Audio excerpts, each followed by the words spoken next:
Okay, நீங்க திருடுறது அப்படின்னு சொன்னோடனே தான் வந்து இன்னொரு கொஸ்டின் மைண்ட்ல வந்து ஜென்ரலா நீங்க இன்டர்வியூஸ் போனா இது சூப்பரா இருக்கு அப்படின்னு எடுத்து நிறைய பாக்கெட்லாம் வச்சுப்பீங்க அப்படின்னு கேள்விப்பட்டோம். இந்த இன்டர்வியூல வந்து பெருசா இங்க திருடுறதுக்கு ஒண்ணும் இல்ல முன்னாடிதான் அது அதுக்கப்புறம் நாளடைவுல போயிடுச்சு.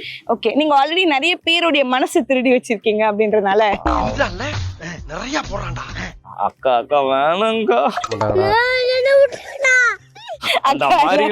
இந்த மாதிரி எல்லாம் தயவு செஞ்சு போடாதீங்களா.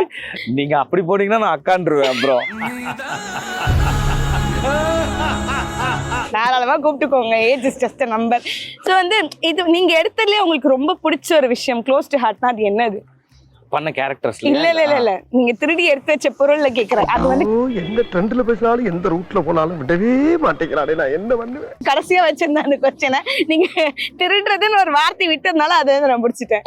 ரொம்ப க்ளோஸ் டு ஹார்ட் தெரியல, அது எல்லாமே பிடிச்சிருந்தா அதான் பிடிச்சிருந்தா எடுத்தேன். ஆமா, சோ அது ரொம்ப நல்ல விஷயம் இல்ல, அதனால நாளடைவுல அது நிறுத்திட்டேன். நல்ல விஷயம் இல்ல, அதனால நாளடைவுல அது நிறுத்திட்டேன். இது ஆக்ஷன் மேடம். இவனோட நடவடிக்கை வெளியில விட்டு பாருங்க, அப்ப நல்லா சிரிக்கிறான் பாருங்க.